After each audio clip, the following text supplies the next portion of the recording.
And you're listening to Roster Watch. This is Josh Allen, and you're listening to Roster Watch. Ladies and gentlemen, Roster Watch Nation, welcome back to the Epic Roster Watch podcast, brought to you by RosterWatch.com. My name is Alex Dunlap here with Cody Carpentier and Can't Miss Mitch for week 3 of the Circa Millions Cast, where we're going to argue over our 5 entries into the Circa Millions this week after going 4-1 in week 1. This week, I think we flew too close to the sun, boys. We flew too close to the sun in week 1. Got a real slice of humble pie last week, going 1-4. So we need to get back on it, man. Get back on the horse and not make any stupid decisions, right? I look back at last week, and Mitch said he woke up that morning feeling bad about some of the picks that we put in on Saturday, and I kind of felt the same way too about some of them. So we're going to think through it. We're going to talk over some of these picks against the spread. Just a reminder, you can go to rosterwatch.com, get a premium membership, and you can get access to the algo, which is Mitch's magical machine. You get all the picks for the whole season with a premium membership, along with all of the different betting tools that we have up there as far as the betting insights, public bets versus money percentages, the advanced matchup widgets, and the prop finders, to where you can find the best lines for your various player props across the sports books available to you. So go check that out. Premium memberships at rosterwatch.com. Boys, how we feeling, man? We can go 5-0 this week. We're going to do something. We're going to bounce back in some fashion. Last week, I mean, we conversed on a number of the right picks. We just didn't end up, putting them in. And I think what the total ended up being, I want to say across the first 2 weeks, if I don't quote it wrong, is that underdogs of more than, I think it was 6 points, are now 10-0. I want to say is the number through the first 2 weeks of the season, or was so. He was set. I think it might have been 7. 6. Lombardi said, I thought Lombardi had said 8, and then the Texans lost on Sunday night, didn't cover on Sunday night. I think you've lost your mic, Mitch. Something came on. Something came unplugged there, brother. I'm not sure. And then the Eagles didn't cover their 6.5 on Monday night. So I think that's 10, but I can go back and quad check that on Twitter. Yeah. It's something bad, man. I mean, you need to be picking underdogs the first 2 weeks to have done really well. And if you got on any of the big public ones this week, like the Eagles for sure, 49ers, just all that was so bad. So regardless, we're back. We're gonna go over these. The first thing we'll do is we will.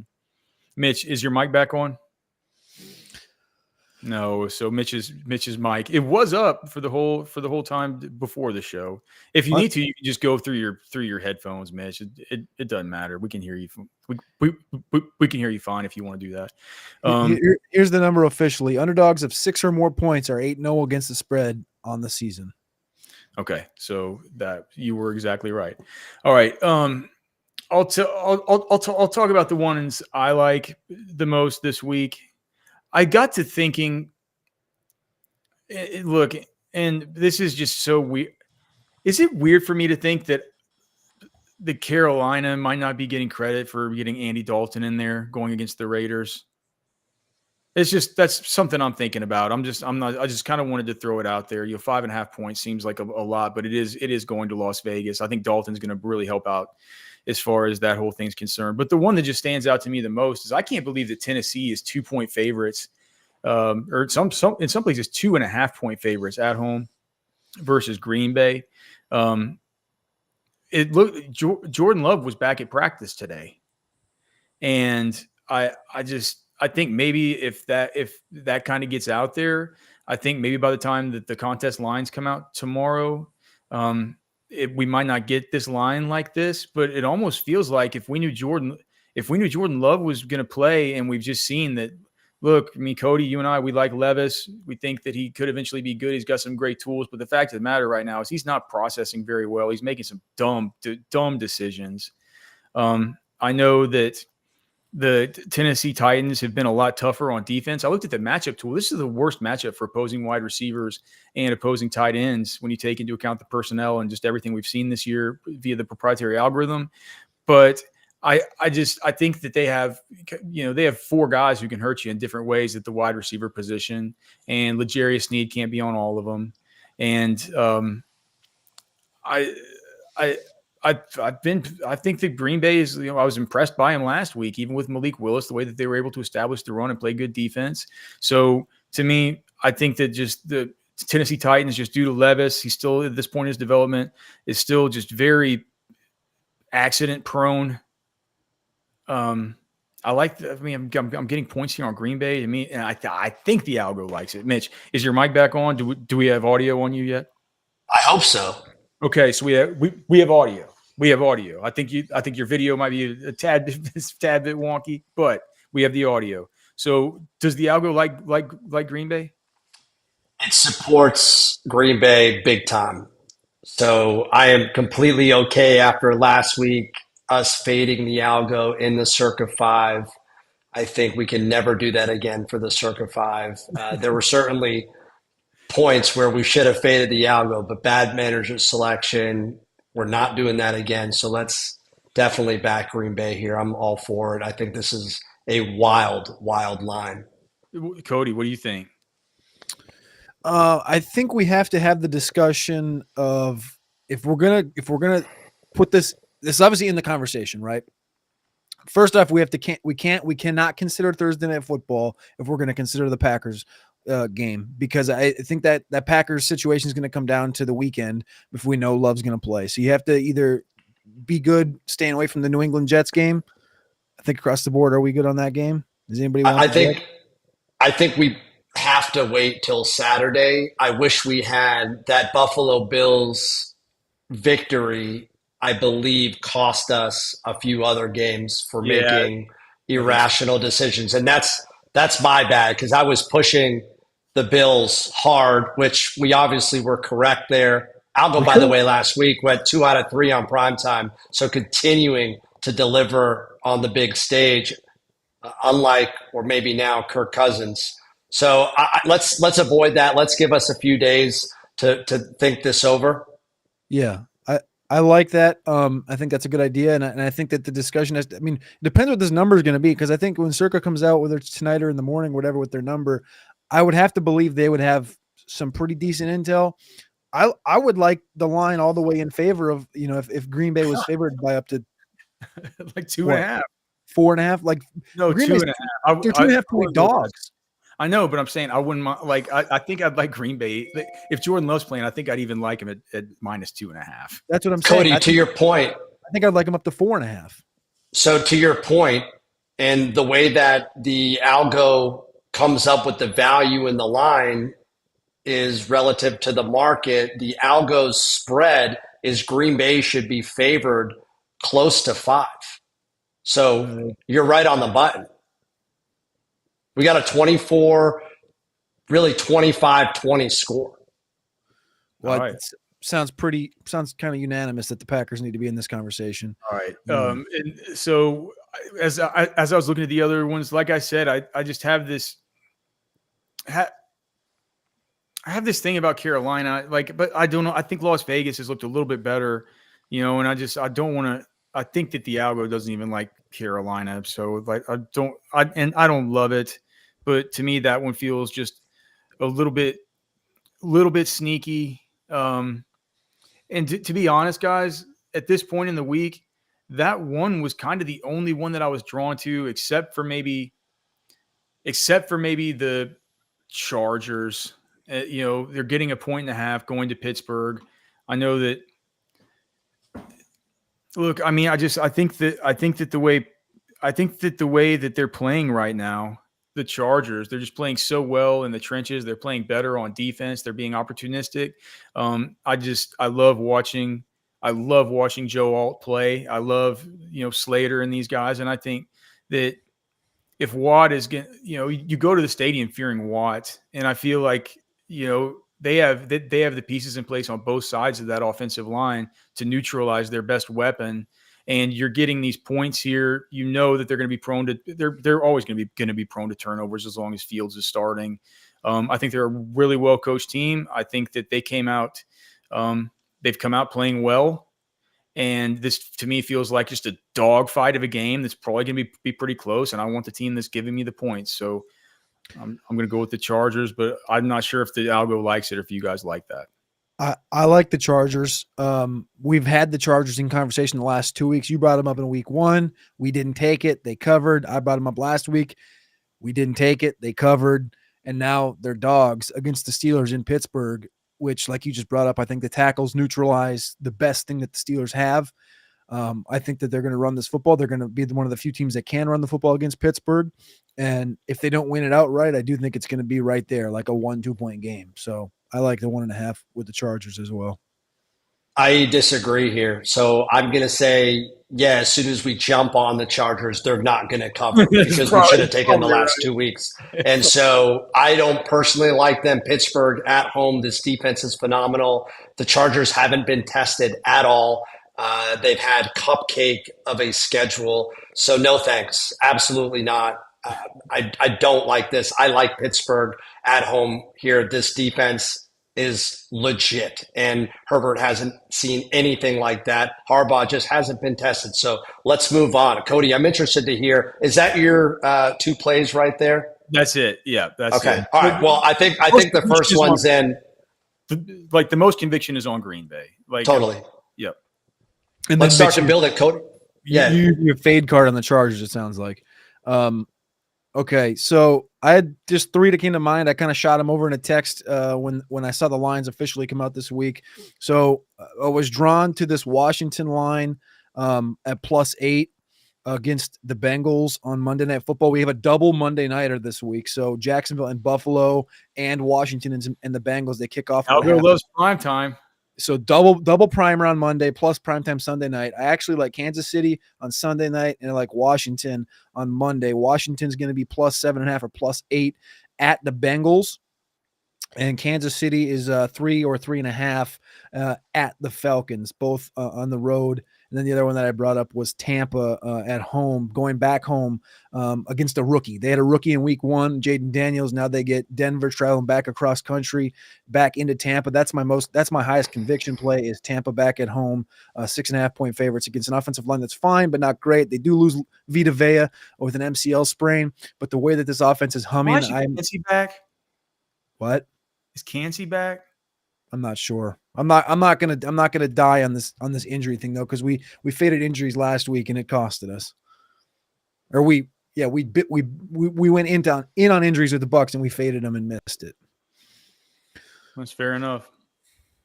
I like that Monday night play and I'll back it. I think it's too many points. It's a close game. Washington has phenomenal weapons on the other side of the ball. Cincinnati looks like Cincinnati. It's just going to be a tight game. It feels like too many points. So I'm good with Washington. Was there one more, Cody, that you mentioned? I thought you might have said you had 3. Did I miss one?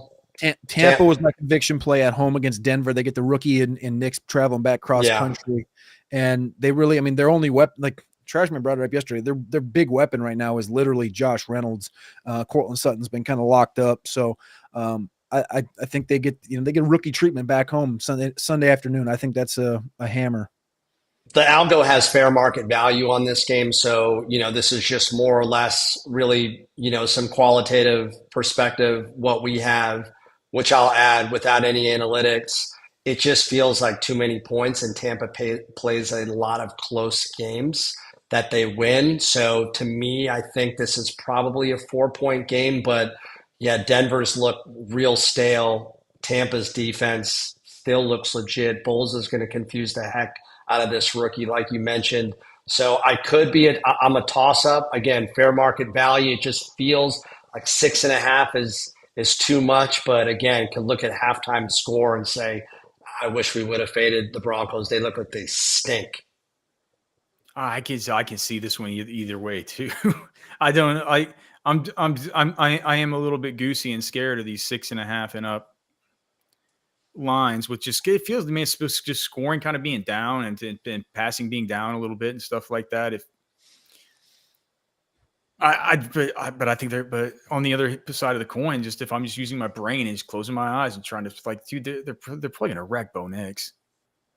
It's not good. We could put it in the maybe pile, I guess. Let's put it in the maybe pile. Okay. But then I think Washington's fine.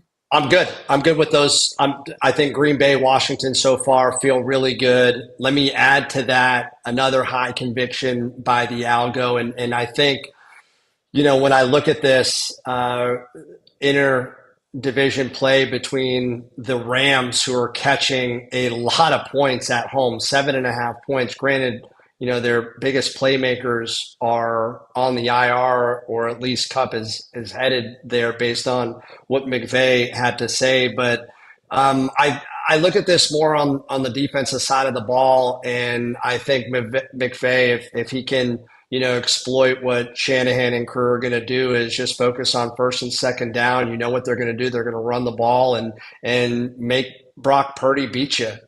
So I think they might be able to hang in there. I kind of see a close game, maybe a 6-point game at the top of that, which still gives us a value. But, at home, it just feels like too many points to me. But yeah, look, you are missing your biggest playmakers. I think that's baked into the market already. So San Francisco is missing their biggest playmakers.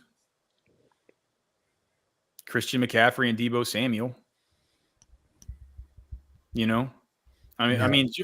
Jordan Mason is Jordan Mason has been, he was been good, but he hasn't been the receiving threat that Christian McCaffrey's been. He's been good between the tackles. He had a touchdown last week that saved his week. Minnesota had him kind of a little bit bottled up for the start of that game. He still got good volume and stuff, but he didn't look quite as sharp. Still feel really weird taking the team that just got absolutely boat raced by the Cardinals against the class of that whole division. But I can see the logic in it. I think McVay's I think he's a really good coach. I think he's going to have it dialed up. But I kind of thought that last week. Did you was there anything that you saw last week, which is the offensive line struggles and the woes? I think they got back Havenstein last week. Was there anything that you saw in that game last week, Cody or Mitch, that you could take away to say, well, maybe that won't happen again versus San Francisco? This game just got away from them. Very different than the blowouts that the Saints have been able to do in back-to-back weeks. Those are just, they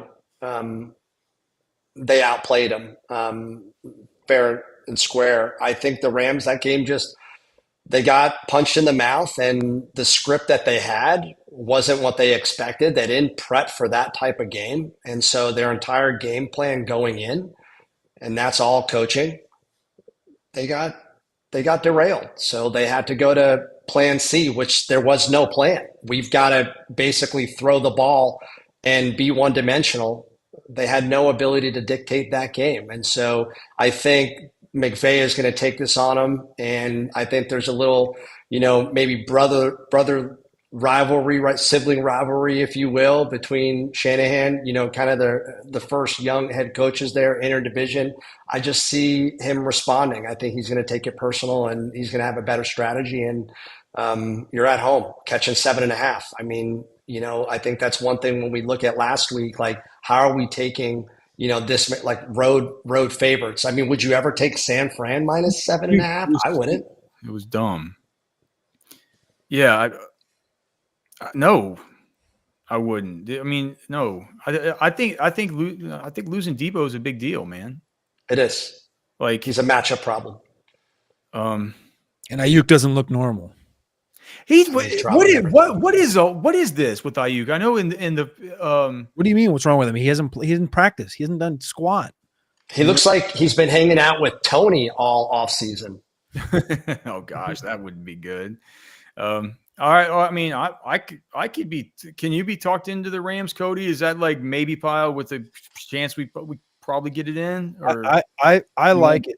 I like it. They haven't beaten the Niners at home since 2018. They've beat them once at home since 2018, but they've always all been close. The only thing, when you bring up home, is that I know the Niners fans travel, and they always make a big deal out of this Rams game being like a home away from home.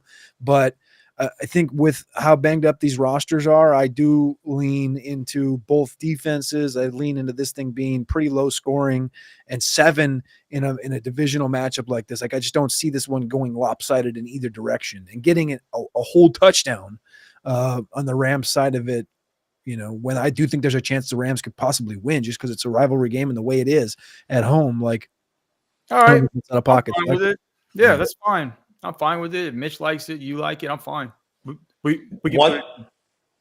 Yeah, and let's look. I think there's a rule I have in my life where if I really like something, I've got to have a 48-hour period where I kind of think things over, and then maybe we wake up Saturday. Oh God, car salesmen must hate you, dude. Oh my goodness. You should, the buyer's remorse. Look, just by my ethnicity alone, it's in my DNA.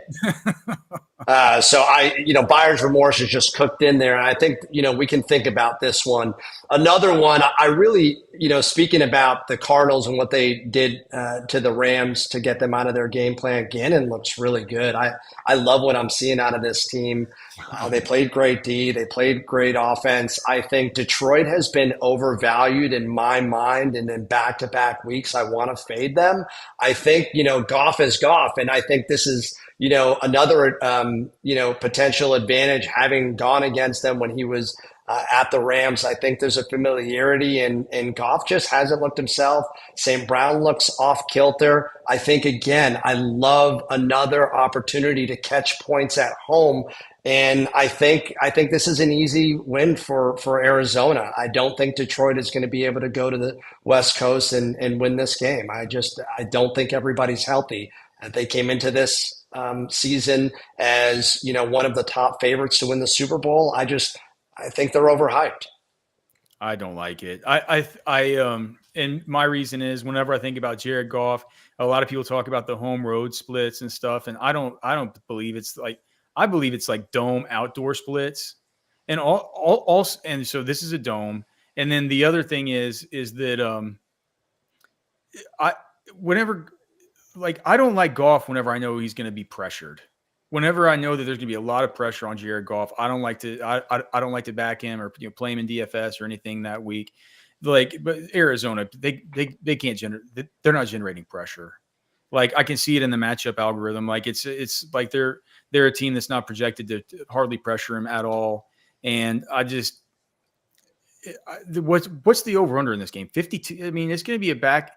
If you get in one of these high scoring affairs like this, I just think that the Lions, what is this matchup for Arizona? What is the Lions? So just like usual, the Lions are easy against opposing wide receivers and opposing quarterbacks, but they're really hard against opposing running backs. And so that's not good if they're trying to get anything established or whatever through James Conner. I think he'll probably struggle here. And if you just look at if it's going to be a back and forth affair, your primary weapons you're going to war with is Trey McBride and Marvin Harrison, who's had one really good eruption game last week. It just feels like the combination of, and I guess we'll have to see about. Have we seen any injury reporting yet about Amon-Ra St. Brown this week? I think it's fine because he was able to come back. He's playing. Yeah, it'll come out this afternoon. But yeah, he'll definitely play. It'll come out this afternoon with the severity. He'll probably be limited. But Jameson Williams coming on as this dude who's like, I was running the beginning part of our expected points model, and once again, it's like eye popping how high Jameson Williams comes in on this. Sam Laporta still needs to kind of come along and have his big game, but I'm not sure I love it, man. Okay, that's fine. Hey, let's think about it. Give it some time, and if more injury news comes out on St. Brown, would that change your mind? I think that potentially, but I mean, like, I would have to take it into consideration. Then I think he's going to play. Okay. Let me throw this out there. Let's move on from Arizona. The Giants on the road against Cleveland.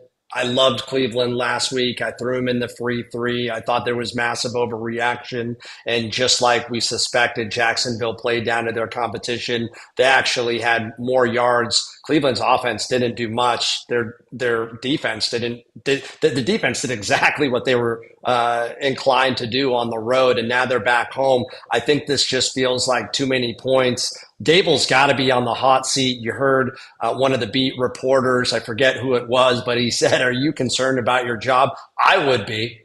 I would be concerned if I was Brian Dable. To me, this just feels like a field goal game. The Giants could steal a victory. The algo doesn't say that, but there is value in the line. I know it's uncomfortable for the Giants, but do you really think Cleveland can beat a team by 6.5 points? I don't. My problem with he's gone, but my problem with this one, Alex, I'll just talk to you about this. Mitch just said his piece and peaced out, dude.